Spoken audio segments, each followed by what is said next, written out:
Salve, salve, galerinha! Tudo bom? Vou fazer então nossa revisão, tá bom?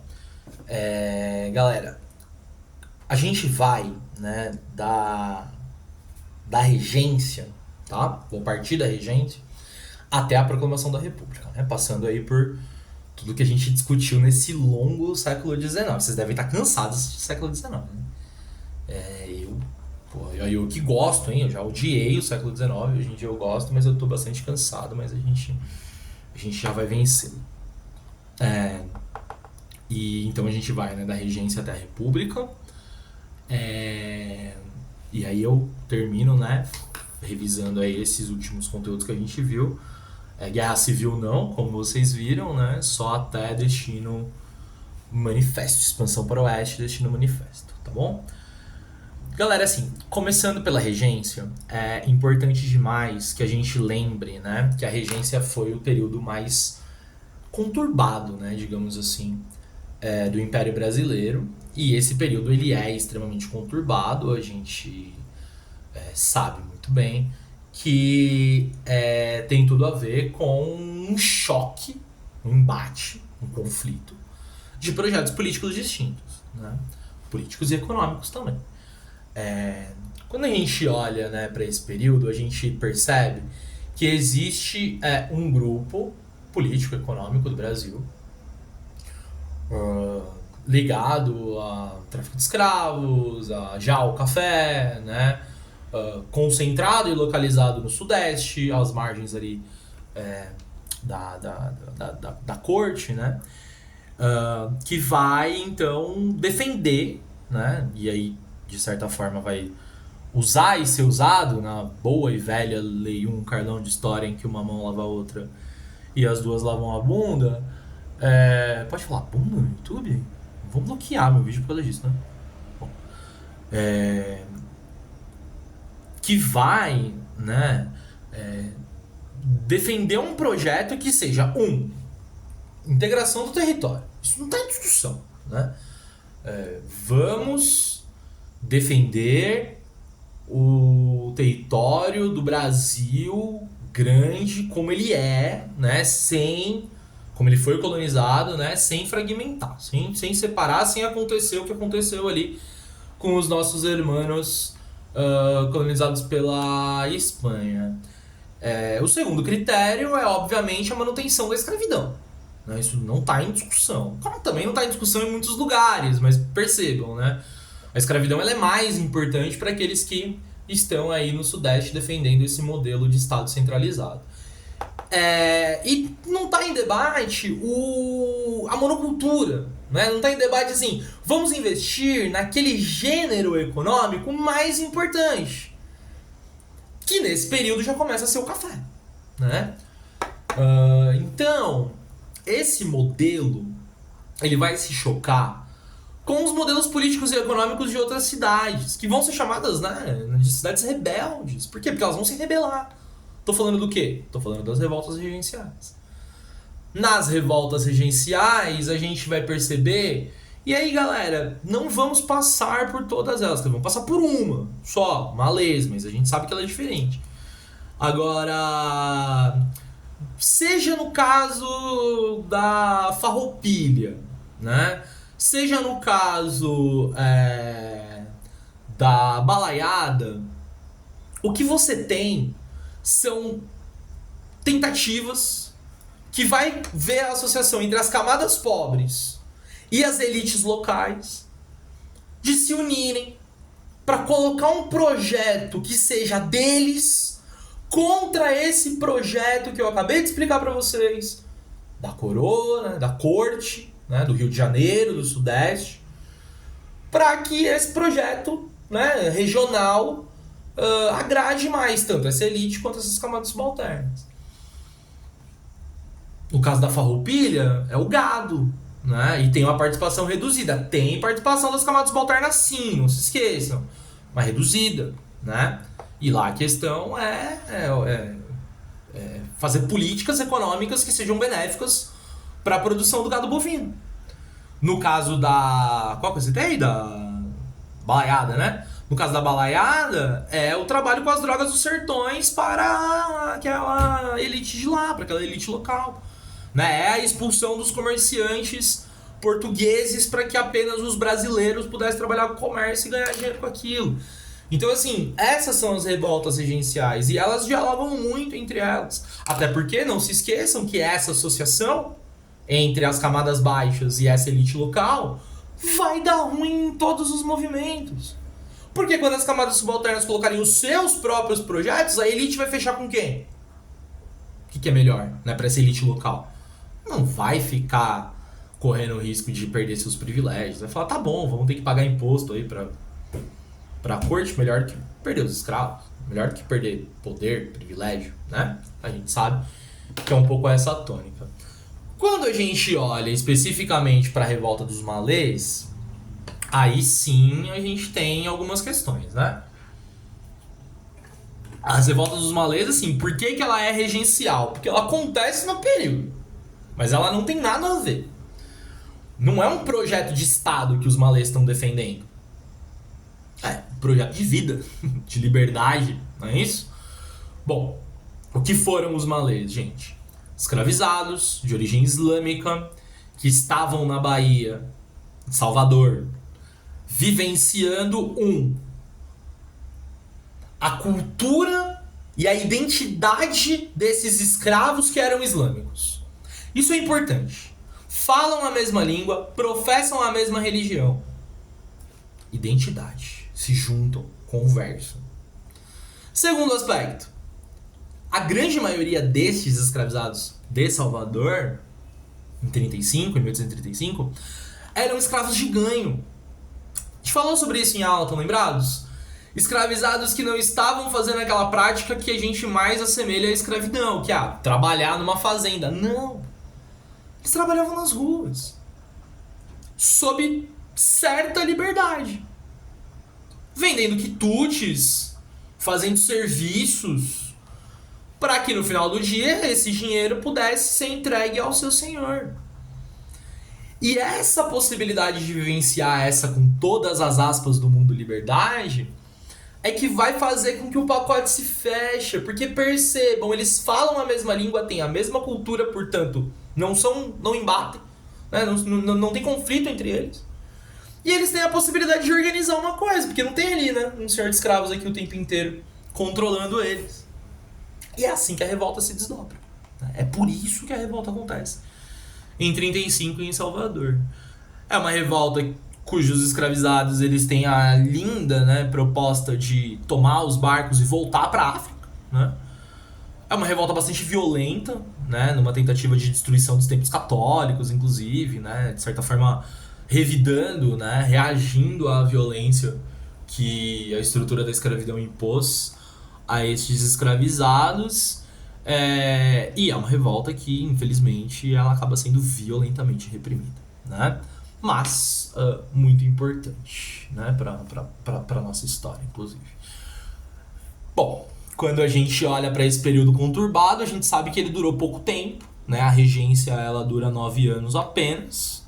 Em 1840, essas elites elas encontram uma solução para evitar que esse caos, né, instaurado no Brasil dê problema, né? Seja porque vai se fragmentar e perder possibilidade de imposto, seja porque vai abolir a escravidão, seja porque seja, né? As elites do Rio de Janeiro, fundamentalmente, né? As locais, de certa forma, também, mas muito mais as elites do Rio de Janeiro, elas estão, assim, extremamente preocupadas e precisam resolver esse problema, né?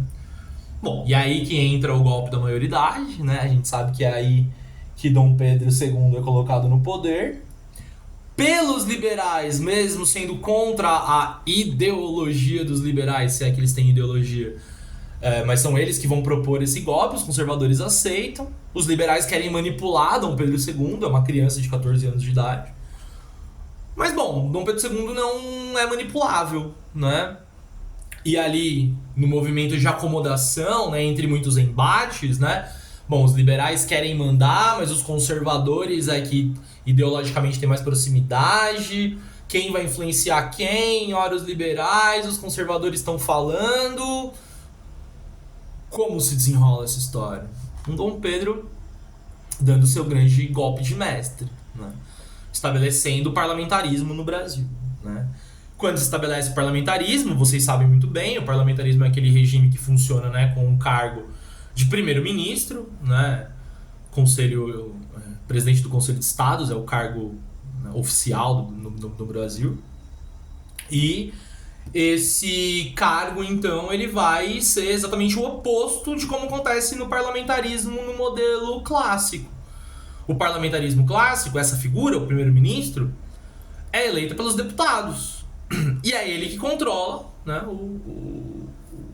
bom, no caso do rei lá, a rainha, enfim, vocês sabem que tá escanteado, mas nesse caso, né, o primeiro-ministro, ele é totalmente controlado pelo legislativo, né, o legislativo que colocou ele lá. Se ele fizer alguma coisa que seja considerada autoritária, blá blá blá blá, o parlamento tem o poder de tirar. E aqui é o rei, o imperador, que tem o poder de tirar, colocar e tirar, inclusive, o primeiro-ministro, né? Então, quer dizer, é as avessas. É o contrário, né? Porque aqui não é o legislativo que manda no primeiro-ministro e esse primeiro-ministro manda no rei.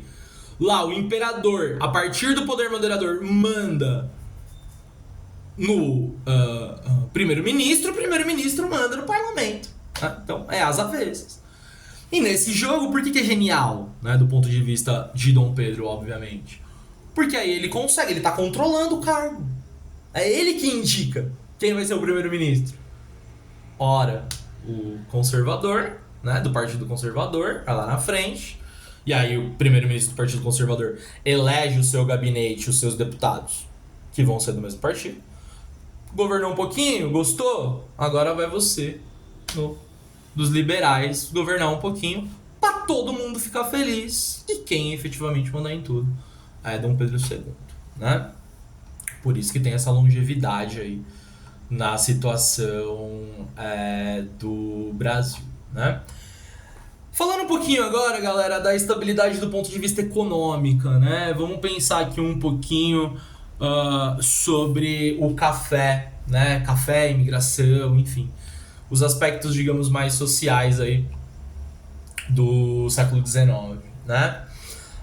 Bom, a gente sabe que o café no Brasil, ele começa ali, né, na primeira metade já do século XIX, né? Ele vai se desenvolver muito fortemente ali, né, nos primeiros momentos, né? Coloca aí um mapa na sua cabeça, imagina um mapa, dá um Google agora no mapa, vê o material que eu preparo aí para as aulas, olha lá o mapa do café.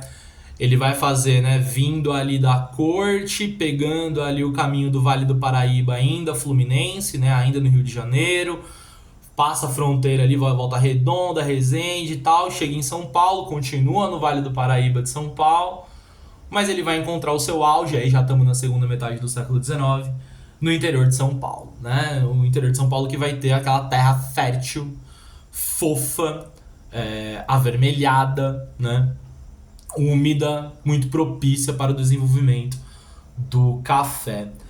E é isso, né, que vai garantir que o café brasileiro ele encontre o seu auge. Por isso que é tão importante pensar um pouco na geografia do café. Porque quando ele chega no interior de São Paulo, grandes propriedades de terra, começa por aí, e grandes propriedades de terra muito férteis para o desenvolvimento da cultura do café, né? Então, tá aí a sua importância geográfica. O café brasileiro, a gente sabe, ele encontra, né, nesse período também uma série de transformações, né, gente? Transformações essas que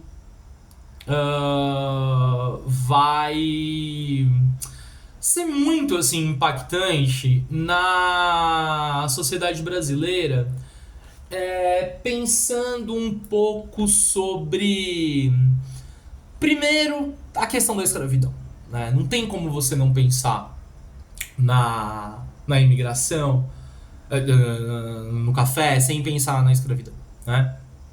E bom, por quê? Porque, por um lado, vai ser a partir das transformações ocasionadas ali pelo surgimento de uma nova elite, principalmente no interior de São Paulo, os Barões do Café, que vai passar a defender o trabalho assalariado, né? Olhando aí para a necessidade de você ter um mercado interno brasileiro, que vai, de certa forma, crescer o movimento abolicionista. É um dos importantes aspectos que faz com que a escravidão no Brasil acabe, né? Mas, pensando no fim da escravidão a partir dessa associação, a gente lembra, né, da vinda dos imigrantes e do quanto que a vinda dos imigrantes ele vai promover, portanto, esse processo de branqueamento racial que o Brasil vai ver, tá? Esse branqueamento, né, racial, a gente sabe, ele é uma política de Estado, né? Ele dialoga com o darwinismo social e ele vai tentar consolidar na ideia a necessidade de você trazer aqueles que sejam considerados mais aptos para o trabalho. Mas por quê? Para branquear a sociedade brasileira.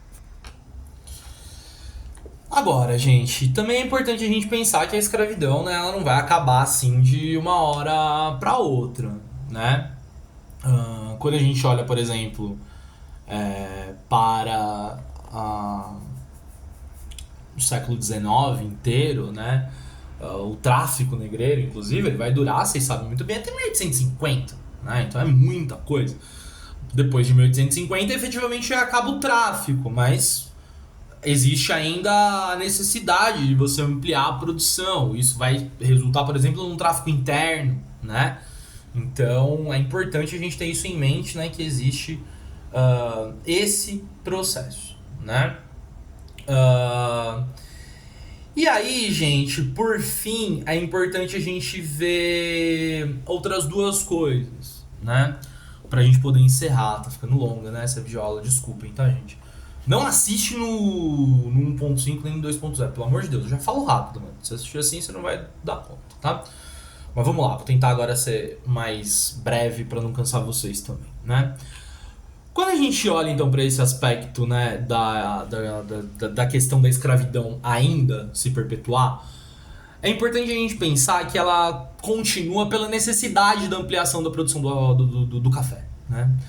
O café, ele é extremamente importante ao longo do século XIX.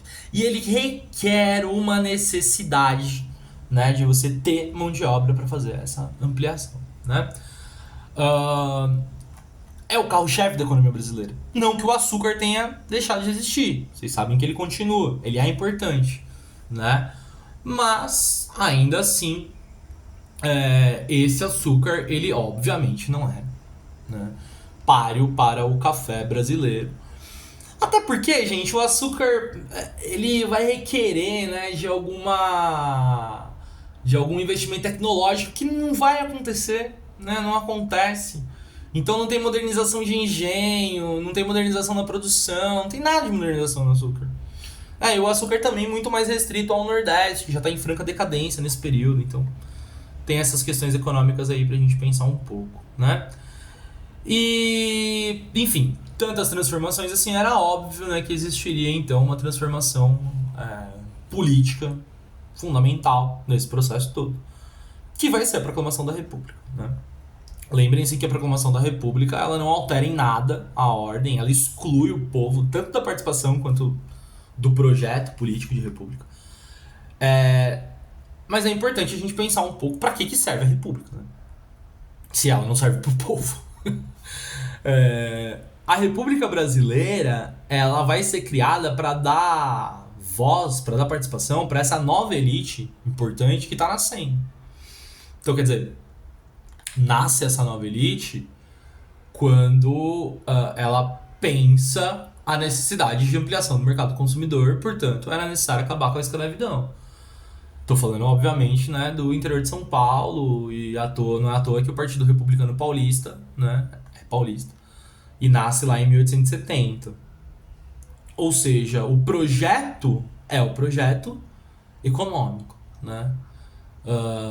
Dentro do império, eles não participam, não mandam, não impõem seu projeto. Qual é a única possibilidade? criar uma república para que eles possam participar, né? Esse movimento ele se amplia pós-Guerra do Paraguai, né? Na Guerra do Paraguai, o exército ele volta republicano e ele volta abolicionista. Tem vários debates do porquê que volta republicano e do porquê que volta abolicionista, né? A importância, por exemplo, dos militares uruguaios e republicanos, uruguaios e argentinos serem republicanos, né? Os escravizados terem atuado ao lado, né, dos grandes generais do exército. E aí o exército brasileiro vai, né, se mobilizar também em torno do republicanismo. Existe, obviamente, uma questão de fim do apoio da igreja, dada as discussões da questão religiosa, né, com a bula papal que proíbe, né, as relações entre a igreja católica e maçonaria. Dom Pedro vai usar o regime do padroado para libertar dois bispos, né, maçons, e isso vai fazer com que a igreja, enquanto instituição, questione o apoio que ele dá a Dom Pedro, né, que ela dá a Dom Pedro. A população católica, né, vai também pensar, bom, não é assim que eu acho que tem que ser as coisas, né? E por fim, os últimos a compor, né, o quarto grupo aí a compor ao movimento republicano, né, ao golpe da proclamação da República, vai ser aí os antigos leais e leais apoiadores de Dom Pedro da monarquia, que é, né, a elite velha, que são os escravocratas, né? Por que largaram? Porque se uma mão lava a outra e as duas lavam a bunda, quando uma para de lavar a outra, as duas param de lavar a bunda, né? E nesse sentido, o que vai acontecer é que o fim da escravidão vai romper o elo que liga monarquia a essa elite. Ah, você não vai mais me dar os meus escravos? E sobretudo, tá? Você não vai me indenizar pelos escravos que você libertou? Então, não te apoiamos mais. A república acontece com essas 4 classes sociais e sem o povo. E por fim, destino, manifesto e a expansão para o oeste. Lembrem-se que os Estados Unidos faz a sua marcha para o oeste ao longo do século XIX com o puro interesse de consolidar o seu território, de transformar, né, o seu país, promover uma ampla industrialização e um amplo desenvolvimento econômico, pois quanto mais terras, mais forte economicamente será o país. Essa expansão ocorre de várias maneiras, comprando a Louisiana diante da França, tomando os territórios que eram do México, negociando ali com a Espanha, mas a grande maioria desses territórios era habitado, né, pelos indígenas, né? E essa expansão para o oeste vai acontecer, de certa forma, expulsando, concentrando, matando os indígenas ao longo desse processo. E isso, obviamente, não pega bem. Então, é necessário justificar esta ação. E essa ação vai ser justificada a partir do desenvolvimento. Eu falo desenvolvimento porque é difícil você falar a criação da ideologia do Destino Manifesto. Mas lembrem-se, né, aquele quadro que a gente estudou em aula, ele é de 1872. Né? Então, quer dizer, ele é criado no contexto ali em que se quer fazer o quê? Por que se cria um quadro com relação àquilo, gente? Para divulgar uma ideia, para passar uma mensagem. E que mensagem é essa? Que mensagem é do Destino Manifesto? Bom, nós, os norte-americanos verdadeiros, né, os brancos que viemos, né, do velho mundo para construir o novo mundo, para construir este belo país, temos o destino dado por Deus para civilizar estes não civilizados. Eles não têm energia elétrica, eles não têm religião, né? Então vamos levar para eles, né? Ah, não querem? Então vão morrer, né? Basicamente é esta a ideia, tá certo? Muito longa a videoaula. Bom, vocês devem saber o que esperar da prova. Ela tá pensada aí para 2 aulas, tá? Acho que vai gastar um pouco aí de vocês, mas eu tenho certeza que vocês vão arrasar e vão mandar super bem, tá bom? Obrigado de quê, né? Beijo pra dengue, tá me deixando meio doido. Beijo pra vocês, bons estudos e é nóis, galerinha.